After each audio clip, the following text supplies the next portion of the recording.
Hello नमस्कार दोस्तों।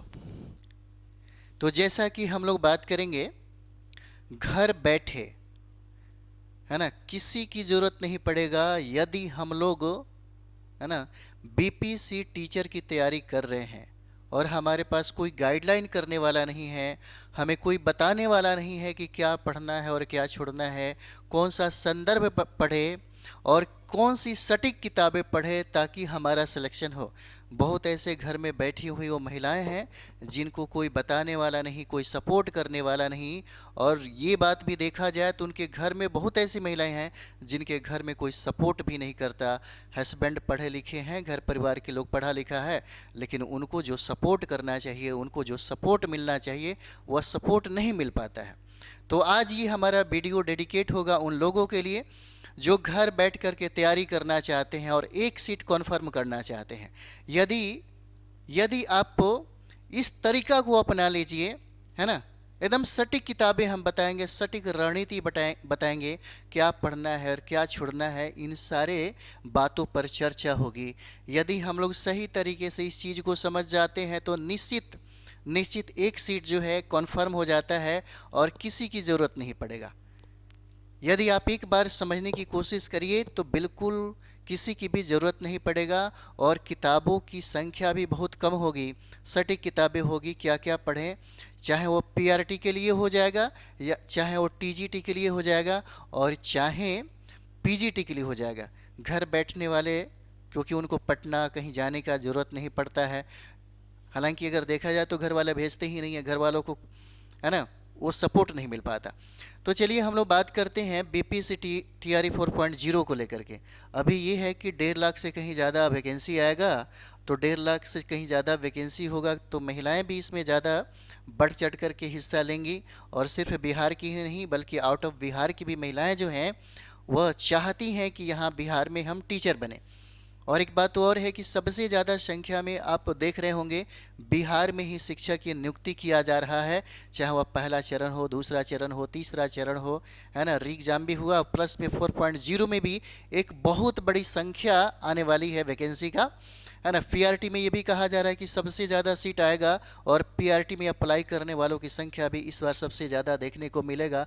लगभग 6 लाख, 5 से 6 लाख अप्लाई होने की संभावना यहाँ पे दिखाई जा रही है। तो देखिए आपका तैयारी कैसे होना चाहिए। सबसे पहली बात, यदि आप पीआरटी का एग्ज़ाम दे रहे हैं तो पीआरटी में आपको ये बात पता है कि 120 प्रश्न पूछे जाते हैं। 120 प्रश्न पूछे जाते हैं और 120 प्रश्न में यहीं से मेरिट लिस्ट बनता है। अगर आपको लगता है कि इसमें हमको सिलेक्शन लेना है पीआरटी 1 to 5 प्राथमिक टीचर में, यदि 1 to 5 में आप चाहते हैं कि एक सीट मेरा कंफर्म हो जाए, तो हमारा तैयारी किस तरीके से होना चाहिए, क्या पढ़ना चाहिए, सबसे ज़्यादा इम्पोर्टेंट ये है। सबसे ज़्यादा इम्पोर्टेंट है कि हमको क्या पढ़ना चाहिए, कैसे पढ़ना चाहिए और कौन सा संदर्भ पढ़ना चाहिए। क्या क्या पढ़ना है ये तो शायद आप जानते होंगे, क्या क्या रणनीति है ना, क्या क्या इसके सिलेबस में है, वो सब चीज़ें हो सकता है आप जानते होंगे। अगर नहीं जानते हैं तो कोई बात नहीं, आज हम आपको सब बताएंगे। देखिए पीआरटी में 120 प्रश्न पूछे जाते हैं। अगर कोई भी विद्यार्थी 90 पार करता है 120 प्रश्नों में, अगर 120 प्रश्नों में 90 प्रश्नों को अगर सही कर देता है ना, 90 अगर प्लस सही कर देता है तो एग्ज़ाम देने के बाद अगर वो सो भी जाता है, निश्चिंत भी रहे, तो 100% इतना करने के बाद रिजल्ट उसका हो जाएगा, 100% आ जाएगा। अब सवाल बनता है कि 90 कैसे पार करेगा। आखिर हमें क्या पढ़ना चाहिए, हमको कौन सा संदर्भ पढ़ना चाहिए, है ना, क्या क्या पढ़ना है। तो इतना जानिए कि 120 प्रश्न को बनाने के लिए आपके सिलेबस में 9 सब्जेक्ट दिए गए हैं।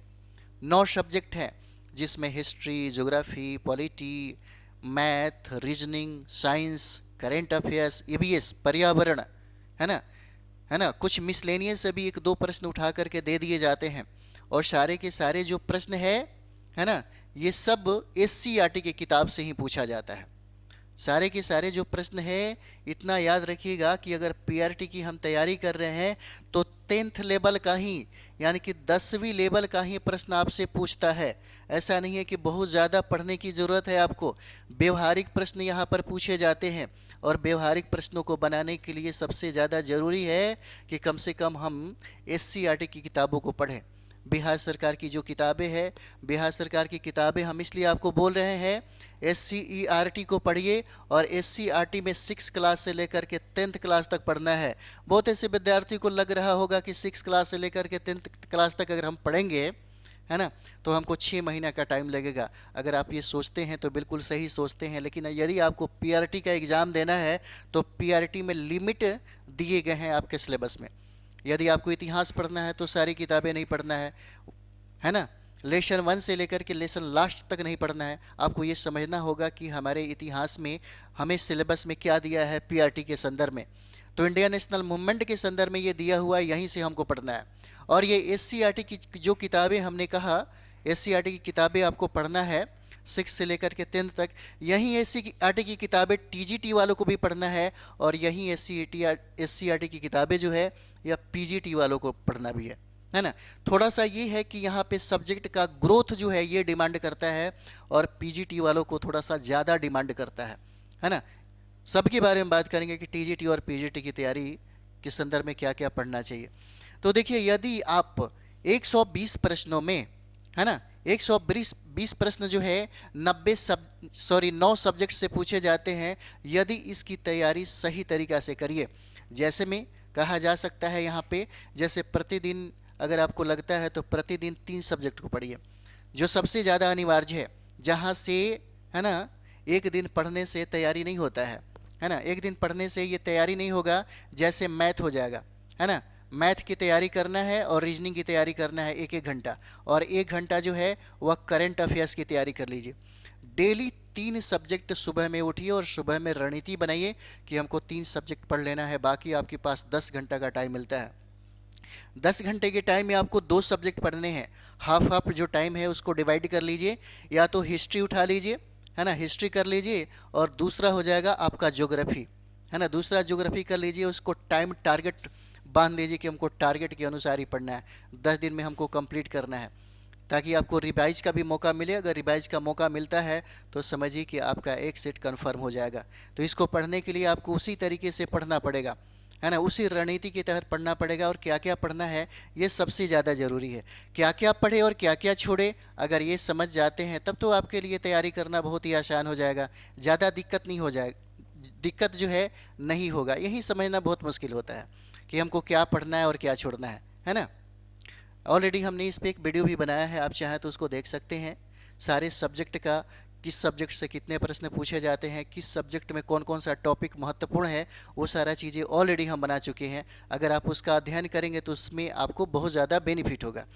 तो यहाँ से देखिएगा, जो हमें डेली पढ़ना है ना, जो हमें यहाँ पर डेली पढ़ना है PRT में, 1 घंटा करंट पढ़ लीजिए, 1 घंटा मैथ पढ़ लीजिए, प्रैक्टिस करना है आपको, और 1 घंटा रीजनिंग।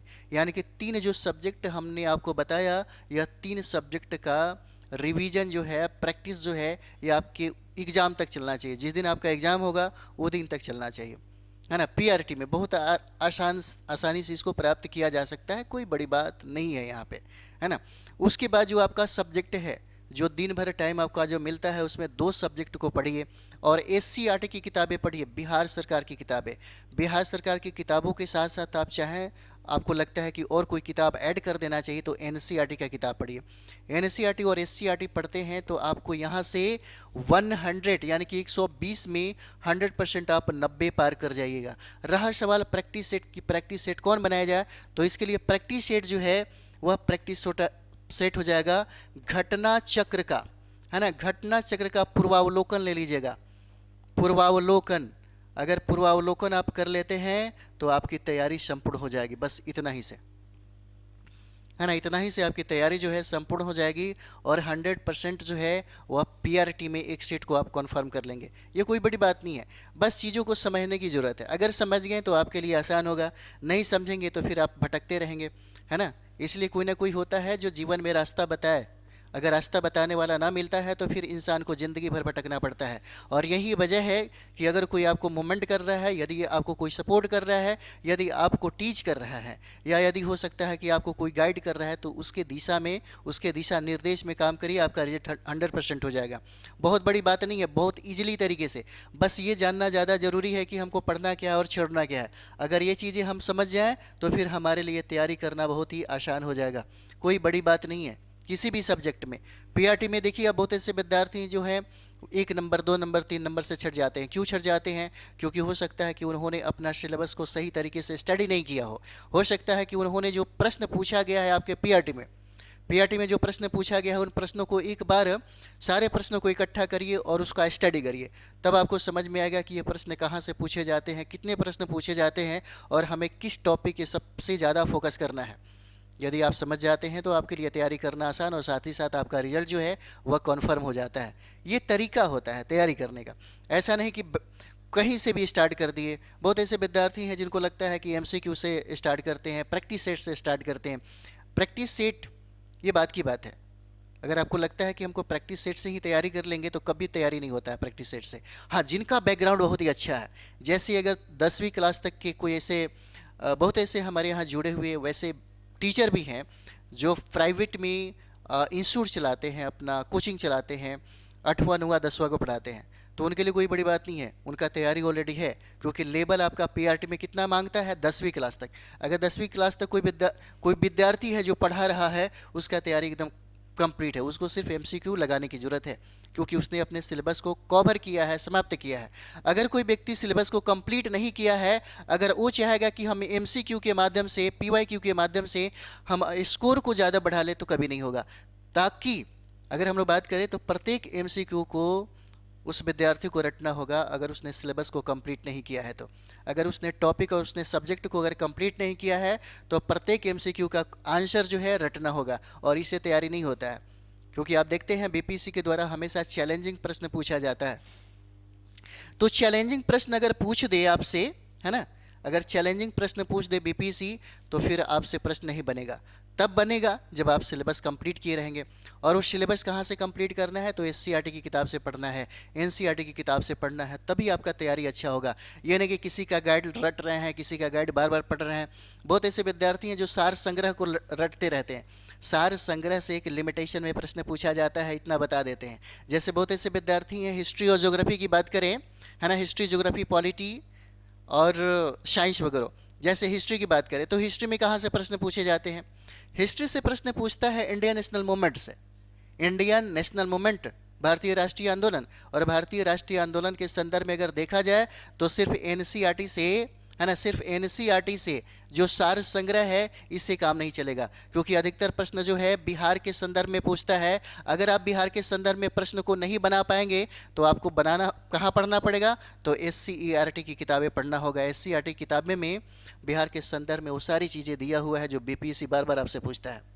एनसीईआरटी में नहीं मिलेगा बिहार के संदर्भ में, क्योंकि आप दे रहे हैं एग्जाम किसका? तो बिहार टीचर, बिहार शिक्षक भर्ती दे रहे हैं, बिहार का एग्जाम है। तो बिहार के संदर्भ में हर जगह से सवाल पूछा जाएगा, चाहे वह हिस्ट्री हो, चाहे वह ज्योग्राफी हो, चाहे वह करंट अफेयर्स हो, और चाहे वह मिसलेनियस हो, और चाहे आपका पॉलिटी हो, ये पूछा ही जाएगा। इसके लिए सबसे मोस्ट इंपॉर्टेंट जो बुक है एससीईआरटी किताब है। पटना में सबसे पहला हम ही हैं। 1.0 की अगर बात करें तो आप देखिएगा बहुत ऐसे विद्यार्थी हैं जो जानते होंगे एससीईआरटी का बुक सबसे पहले यूट्यूब पे हमने ही पढ़ाया था। सबसे पहले एक मेरा चैनल है pick the fight civil service academy, उसी पे हम पढ़ाते थे। बाद में जितने भी टीचर हैं सारे लोगों ने उसका कॉपी किया, क्योंकि उनको ये बात पता चल गई कि सबसे ज़्यादा प्रश्न कहाँ से पूछा जाता है? तो एससीईआरटी से ही पूछा जाता है। उनको ये बात पता चली कि एससीईआरटी को अगर कमांड कर लिया जाए, एससीईआरटी को अगर पढ़ लिया जाए तो सबसे ज़्यादा सवाल हम बना पाएंगे। और सबसे बड़ी बात एक चीज़ और भी है, इस चीज़ को समझिए। बिहार के बीपीएससी के अध्यक्ष थे अतुल प्रसाद, उन्होंने बात कहा था कि टीचर बनना है तो आपको एससीईआरटी और एनसीईआरटी की किताबें पढ़ना होगा, तब जाकर के आपका हर प्रश्न का जवाब आप दे पाइएगा, है ना। तो ये हम लोग संदर्भ में बात किए किसका? पीआरटी का। अब यहाँ पर हम लोग बात करते हैं, है ना, टीजीटी में। टीजीटी में यहाँ पर देखिएगा, टीजीटी की अगर बात करें तो एक पेपर होता है ना, एक पेपर होता है इनका जीएस 40 नंबर का, है ना, जीएस 40 नंबर, जीएस 40 नंबर का। है ना। तो जीएस 40 नंबर में यदि यहाँ से आप 32 से 36 नंबर लेकर के आते हैं तब तो ठीक है, आपका तैयारी सही है। यहाँ पे अगर आपका 32 से 36 नंबर आता है तो बिल्कुल सही है, ठीक ठाक है, अच्छे जा रहे हैं। और सब्जेक्ट कम्बिनेशन में यदि आपने हिस्ट्री लिया है ना, और सब्जेक्ट कम्बिनेशन में हिस्ट्री के साथ आपने ज्योग्राफी लिया है, या हो सकता है आपने पॉलिटी लिया है, या हो सकता है आपने इकोनॉमिक्स लिया है, तो यहाँ से 40-40 प्रश्न पूछे जाते हैं। अगर आपने हिस्ट्री लिया है तो 40 प्रश्न यहाँ से पूछता है, तो यहाँ से भी आपका 32 से लेकर के 36 नंबर आना ही चाहिए, 100% आना ही चाहिए यहाँ पे, नहीं तो दिक्कत हो जाएगा, है ना। उसके बाद यहाँ पर देखिए, यहाँ पर भी आपका वही यानी कि 32 से 36 नंबर आना चाहिए कम से कम। अगर सब्जेक्ट कम्बिनेशन की बात करें तो 65 से और 70 के बीच में आपका स्कोर है तो अच्छा तैयारी है, नहीं तो फिर कोई फ़ायदा नहीं है, कोई फ़ायदा नहीं है। आपका जीएस में 40 जीएस में आपका 32 से 36 नंबर आना चाहिए, और 32 से 36 नंबर को प्राप्त करना बहुत ईजी है, बहुत ही आसानी से हम लोग कंप्लीट कर सकते हैं, कोई बड़ी बात नहीं है। क्योंकि यहाँ पे 40 जो जीएस 40 नंबर है, यहाँ से 8 सब्जेक्ट है ना, 5 सब्जेक्ट पूछे जाते हैं आपसे, 5 सब्जेक्ट है ना, और 5 सब्जेक्ट में प्रत्येक सब्जेक्ट से 8 प्रश्न पूछा जाता है। 8 पचे कितना हो गया, 40। जैसे में आप देखिएगा 8 नंबर जो सवाल है ना, एक मिनट, जैसे 40 जो प्रश्न पूछे जाते हैं आपके हिस्ट्री से भी रहेंगे, हिस्ट्री से। इंडियन नेशनल मूवमेंट यदि बिहार के संदर्भ में नहीं पढ़िएगा है ना, तो प्रश्न टोटल नहीं बना पाइएगा। यहाँ 40 नंबर में 32 से 36 नंबर लाना बहुत चैलेंजिंग है और बहुत इजीली तरीके से लाया जा सकता है। उसके बाद मैथ है ना, मैथ यहाँ पूछता है 8 नंबर का, और इंडिया नेशनल मूवमेंट आपका पूछता है कितने नंबर का, 8 नंबर का। उसके बाद है यहाँ से करंट अफेयर्स, करंट अफेयर्स में भी 8 प्रश्न पूछे जाते हैं, और सारा का सारा जो हम बता रहे हैं बिहार के संदर्भ में पढ़िएगा, नहीं तो मुश्किल हो जाएगा। बिहार के संदर्भ में पढ़िएगा है ना, भारत का करंट अफेयर्स पढ़ना है, साथ ही साथ बिहार का भी करंट अफेयर्स पढ़ना है, जो बहुत ही ज़्यादा चर्चा में रहा है। उसके बाद यहाँ पर हम लोग देखेंगे वह हो जाएगा यहाँ पे साइंस, साइंस से 8 प्रश्न पूछे जाते हैं, फिजिक्स, केमिस्ट्री और बायोलॉजी। बहुत इजीली तरीके से पूछा जाता है, ऐसा नहीं कि बहुत ज़्यादा हार्ड है। 1 2 3 4 और एक है वो है ज्योग्राफी, ज्योग्राफी से 8 प्रश्न पूछे जाते हैं। और ज्योग्राफी की बात करिए तो 2 ज्योग्राफी से, एक है इंडियन ज्योग्राफी और दूसरा हो जाता है बिहार का ज्योग्राफी, यहाँ से प्रश्न पूछे जाते हैं। चाहे वो पीआरटी की बात करें, चाहे सब्जेक्ट कम्बिनेशन में। यदि आपका सब्जेक्ट कम्बिनेशन में हिस्ट्री और ज्योग्राफी है तो हिस्ट्री की तैयारी ऑलरेडी यहाँ से हो जा रही है, यहीं से भी आपको जरूरत नहीं पड़ेगा। यदि आपका ज्योग्राफी है तो ज्योग्राफी से यहीं से तैयारी हो जाएगा। अब आपको जीएस में 3 सब्जेक्ट की तैयारी करना पड़ेगा, है ना। एक तीर से 2 निशाना, ये कर सकते हैं, कोई इजली है ना, कोई बहुत मुश्किल बात नहीं हो जाता है यहाँ पे। तो टीजीटी में नंबर लाना बहुत इजी है, बहुत ही आसानी से हम ये नंबर है ला सकते हैं, कोई बड़ी बात नहीं है यहाँ पर, है ना।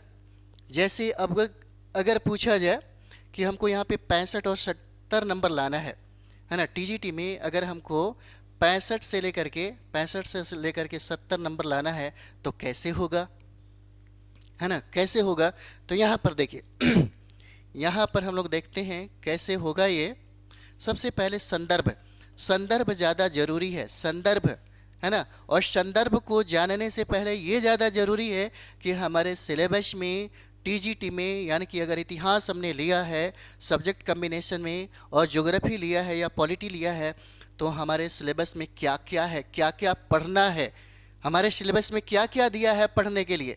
सबसे पहले इस बात को समझना होगा कि क्या क्या दिया है, सिलेबस को समझिए, पहले सिलेबस को समझिए। सिलेबस में आपको समझ में आ जाएगा कि इतिहास और पॉलिटी में हमने अगर कॉम्बिनेशन में लिया है तो हमको क्या क्या पढ़ना है, पहला काम करिए। और दूसरा काम आपको करना है कि जितना एग्ज़ाम हुआ है ना, तीसरा चरण री एग्ज़ाम का भी सारा पेपर उठाइए, जो आपका सब्जेक्ट कम्बिनेशन है उन सारे पेपर को इकट्ठा करिए, और यहाँ पे जो प्रश्न पूछा गया है उन सारे प्रश्नों का मूल्यांकन करिए एक बार सारे प्रश्नों को, है ना। उसके बाद आप अपना तैयारी स्टार्ट करिए। उसके बाद तो आपको समझ में आ जाएगा कि कहाँ से कितने प्रश्न पूछे गए हैं और हमें क्या क्या पढ़ना है और क्या क्या छोड़ना है, ये ज़्यादा ज़रूरी है। अब समझ में आएगा कि ठीक है, अब हमको तैयारी करना है, क्या किया जाए, कैसे पढ़ा जाए। तो संदर्भ उसके बाद इकट्ठा करिए, क्या है संदर्भ, है ना। उसके बाद समझ में आएगा कि हमको संदर्भ पढ़ना है, क्या है संदर्भ आपका, है ना। तो संदर्भ में हम लोग पे बात करते हैं कि कौन सी किताबें पढ़े, है ना। तो किताब हम आपको बता रहे थे, जो किताब पीआरटी वालों को पढ़ना है वही किताबें आपको टीजीटी वालों को भी पढ़ना है, वही किताबें आपको पीजीटी वालों के लिए भी पढ़ना है ना। तो आप चाहें तो यहाँ पे एससीईआरटी की किताबें पढ़ सकते हैं, एससीईआरटी की किताबें, क्योंकि आपका सब्जेक्ट कम्बिनेशन में क्या है, तो हिस्ट्री हो जाएगा, और आपका सब्जेक्ट कम्बिनेशन क्या है, तो ज्योग्राफी है। तो यहाँ से 2 ही चीज़ें पढ़िए, ज़्यादा नहीं पढ़िए, क्योंकि आपको देना है टीजीटी का एग्जाम देना है, तो यहाँ से 65 से 70 नंबर आना जरूरी है। तो 65 से 70 नंबर के लिए क्या करिए, एससीईआरटी की किताबें लीजिए, और यहाँ पे इतिहास पढ़िए 6 से लेकर के 10th क्लास तक, 6 से लेकर के 10th क्लास तक पढ़िए। अगर आपका ज्योग्राफी है सब्जेक्ट कम्बिनेशन में, तो यहाँ 6 क्लास से लेकर के 10th क्लास तक आप ज्योग्राफी पढ़िए, बाकी कुछ मत पढ़िए। बाकी आपको यदि पढ़ना है जीएस 40 नंबर के लिए, तो सिर्फ साइंस पढ़ लीजिए, और करंट अफेयर्स जो प्रत्येक दिन पढ़ना है, कोई भी ले सकते हैं। देखिए सबसे बढ़िया जो होता है ना, सबसे बढ़िया की अगर बात की जाए, सबसे अच्छा करंट अफेयर्स, आपको टीचर बनना है तो आपको न्यूज़पेपर पढ़ना चाहिए, प्रत्येक दिन न्यूज़पेपर पढ़ना चाहिए। जो विद्यार्थी न्यूज़पेपर का स्टडी कर रहा है, उसका करंट अफेयर सबसे बेहतर होता है, बिहार के संदर्भ में हो या बहुत ऐसी घटना है ना जो पूछा जाता है। तो कम से कम, या चाहे तो आप प्रतियोगिता दर्पण पढ़ सकते हैं, सबसे बेस्ट है कि आप चाहें तो एसपीडी पढ़िए, आपको ज़्यादा है ना इधर उधर करने की ज़रूरत नहीं है, 8 नंबर का ही सवाल है यहाँ से, तो एसपीडी पढ़ लीजिए, सबसे बढ़िया है ना। बिहार के संदर्भ में इसलिए बता रहे हैं कि अगर यहाँ से 6 प्रश्न पूछा जाता है, या हो सकता है 5 प्रश्न पूछे तो 3 प्रश्न आपका बिहार का होगा, तो 3 प्रश्न बनाने के लिए बिहार आपके एसपीडी में थोड़े देगा, नहीं देगा, तो पेपर में पढ़ना पड़ेगा, नहीं तो बिहार का जो एसपीडी आता है उसको भी पढ़ना पड़ेगा, तो 2 एसपीडी आपको लेना पड़ जाएगा, ठीक है। तो चलिए यहाँ पे हम बात करते हैं हिस्ट्री और ज्योग्राफी। तो हिस्ट्री के लिए वही है, एससीईआरटी पढ़ लीजिए, और चाहते हैं कि नहीं इसके बाद और भी कुछ हम पढ़ना चाहते हैं, तो इसके बाद आप पढ़ लीजिए एनसीईआरटी की किताबें, एनसीईआरटी की किताबें पढ़ लीजिए। और यहाँ पे हम आपको बताते हैं इतिहास के लिए, अगर आपको हिस्ट्री के लिए पढ़ना है तो हिस्ट्री के लिए आप है ना एनसीईआरटी की किताबें पढ़ लीजिए, एनसीईआरटी की है ना एनसीईआरटी की किताबें पढ़ लीजिए, और यहाँ पर 6 क्लास से लेकर के 12 क्लास तक पढ़ लीजिए, है ना। अगर इतना पढ़ लेते हैं और बिहार के संदर्भ में एससीईआरटी का अध्ययन कर लेते हैं, तो फिर आपसे प्रश्न नहीं छूटेगा, इसकी गारंटी है। उसके बाद ये ज्योग्राफी की बात कर रहे हैं, तो ज्योग्राफी में भी बिल्कुल ऐसा ही है, एससीईआरटी की किताबें पढ़िए, एससीईआरटी की किताबें, और प्लस में एनसीईआरटी की जो किताबें हैं एनसीईआरटी का, उसको पढ़ लीजिए। और यहाँ पर जो एससीईआरटी और एनसीईआरटी है 6 क्लास से लेकर के यहाँ 12 तक पढ़ लीजिए, है ना, क्योंकि आप यहाँ टीचर बनने जा रहे हैं, किसका, टीजीटी का बनने जा रहे हैं, तो आपसे थोड़ा सा लेवल तो पूछेगा ही पूछेगा, ये हो जाएगा। यदि आपको सब्जेक्ट कम्बिनेशन में पॉलिटी है तो पॉलिटी वही हो जाएगा 6 क्लास से लेकर के, है ना, 10th क्लास तक पढ़ लीजिए। और साथ ही साथ आपको बताते हैं जो प्रैक्टिस सेट आपको बनाना है, जैसे हिस्ट्री में लेना है तो हिस्ट्री के लिए एक अलग से प्रैक्टिस सेट ले लीजिए, घटना चक्र का देता है, पूर्वावलोकन करके सिर्फ इतिहास देगा, वो सारा चीज़ें कंप्लीट यहाँ से हो जाएगा। ज्योग्राफी आपके सब्जेक्ट कम्बिनेशन में है तो उसी तरह से देता है ज्योग्राफी का, ज्योग्राफी में जाइए, है ना, किताब के दुकान पे बोलिएगा कि हमको घटना चक्र का ज्योग्राफी सिर्फ दीजिए, तो ज्योग्राफी का वो दे देगा, है ना, इतना मोटा किताब होगा। उसके बाद पॉलिटी, उसके बाद इकोनॉमिक्स, सब आपको यहीं से मिल जाएगा। बाकी कुछ पढ़ने की ज़रूरत नहीं है, आराम से घर बैठे ही आप तैयारी करिए, है ना, कोई दिक्कत नहीं है। सेट भी लगाइए, सेट वहीं लगाइए जो सेट लगाइए जो पूछा हुआ है ना। और जीएस 40 नंबर की घटना चक्र का पूर्वावलोकन लिख दीजिए, काफ़ी है, इतनी तैयारी काफ़ी है। इतना अगर पढ़ लेते हैं तो आपका 65-70 नंबर यहाँ से आ जाएगा, और जीएस में 32 से 36 नंबर आपका आ जाएगा। इतना अगर लेकर के आते हैं तो आपका सिलेक्शन होगा, नहीं तो फिर ज़्यादा सोचने से कोई काम नहीं है, बस काम करना पड़ेगा, पढ़ना पड़ेगा, तब जा कर के आपका रिजल्ट होगा, है ना। सिर्फ पढ़ते रहने से भी रिजल्ट नहीं होने वाला है, याद रखिएगा। पढ़ने का तरीका पता होना चाहिए, है ना। पढ़ने का अगर तरीका पता नहीं है तो फिर कोई फ़ायदा नहीं है। इसीलिए हमने आपको ये बात बताया कि पढ़ने का तरीका बहुत ज़्यादा ज़रूरी है ना। पढ़ने का तरीका जो है हमारे पास होना चाहिए। तो हम लोग यहाँ पर पीजीटी की बात कर रहे हैं, है ना। पीजीटी की हम लोग बात करें, यदि आपका पीजीटी में हिस्ट्री आपने रखा है, हिस्ट्री, तो हिस्ट्री से 80 प्रश्न पूछे जाते हैं हर सब्जेक्ट में। जो भी आपको लगता है ज्योग्राफी रखे हैं, पॉलिटी रखे हैं, तो वहाँ से सब्जेक्ट में 80 प्रश्न पूछे जाते हैं, और 80 प्रश्न पूछे जाते हैं, प्लस यहाँ से जीएस में, है ना, जीएस में 40 प्रश्न पूछे जाते हैं। और जीएस की भी तैयारी बिल्कुल उसी तरह है जिस तरह से टीजीटी वाले करते हैं। यहाँ पे थोड़ा सा जीएस की अगर बात कर दिया जाए तो जीएस का जो स्टैंडर्ड है ना, जीएस का स्टैंडर्ड आप देखते हैं धीरे धीरे बढ़ते जाता है। जैसा पीआरटी में देखते हैं, फिर टीजीटी में देखते हैं, फिर पीजीटी में देखते हैं, है ना। और सब्जेक्ट की हम बात कर रहे हैं, सब्जेक्ट में देखिए सबका स्टैंडर्ड जो है, सबका लेवल जो है उसी के अनुसार प्रश्न पूछता है। जैसे पीजीटी वालों के लिए तो बहुत इजीली प्रश्न पूछता है, ऐसा नहीं कि बहुत ज़्यादा हार्ड प्रश्न पूछता है। अगर आपका हिस्ट्री है सब्जेक्ट में तो यहाँ पर समझिए कि आपके सिलेबस में क्या दिया हुआ है। वही बात है, सबसे पहले सिलेबस को स्टडी करिए कि आपके पीजीटी में अगर 80 प्रश्न हिस्ट्री से पूछे जाते हैं, ज्योग्राफी से पूछे जाते हैं, तो सिलेबस में क्या क्या दिया हुआ है, सिलेबस को समझना ज़्यादा ज़रूरी है।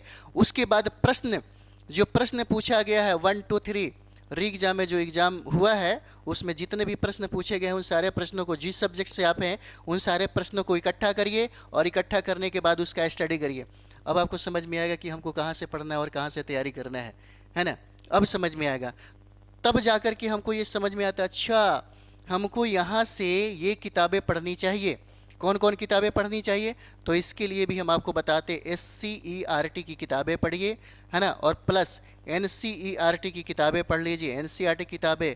और क्योंकि यहाँ पर आप 10+2 का एग्ज़ाम देने जा रहे है ना, तो सब्जेक्ट में ग्रोथ का डिमांड करता है यहाँ पर।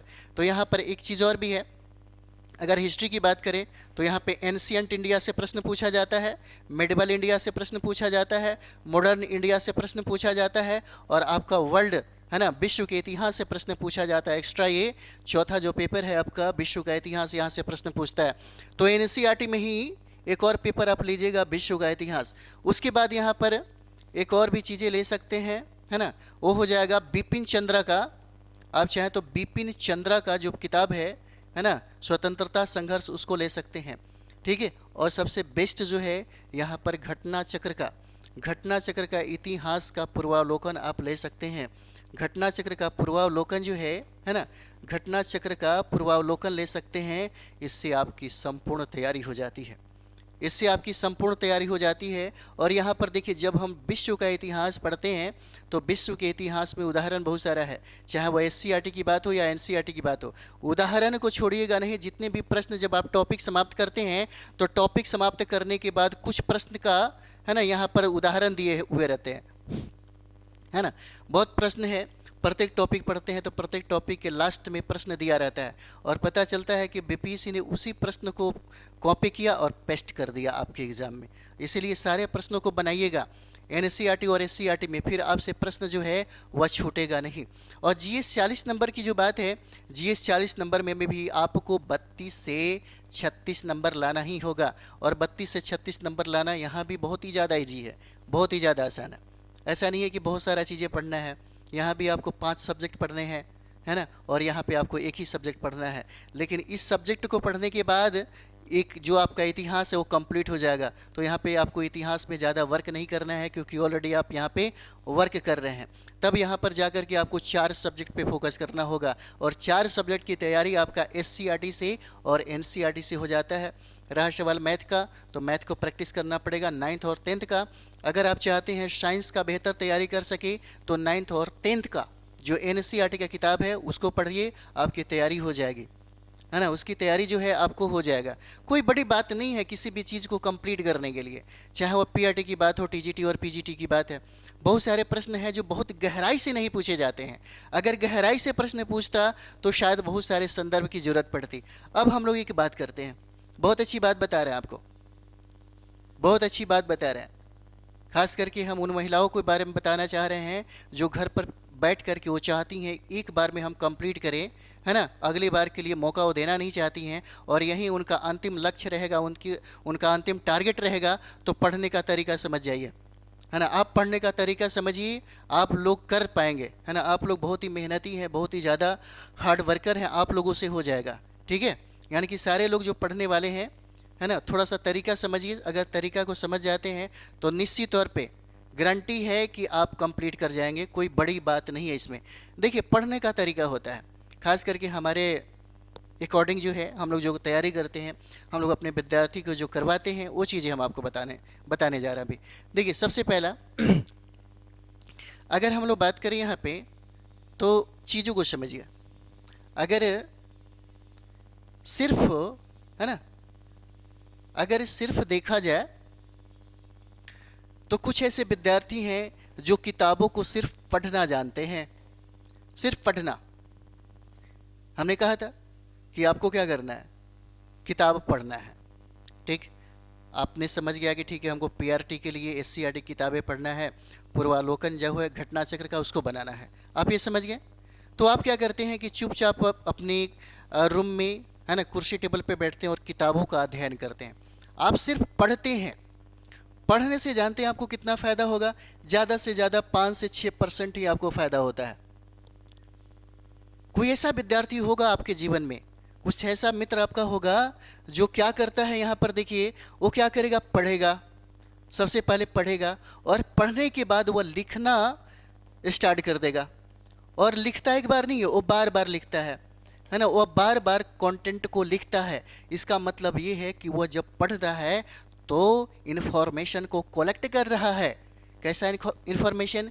तो एक हो जाएगा आपका फैक्चुअल इन्फॉर्मेशन होता है और एक हो जाता है कॉन्सेप्ट का इन्फॉर्मेशन। और वो क्या करेगा कि पढ़ तो रहा है लेकिन कॉपी में वो लिखना शुरू कर दिया।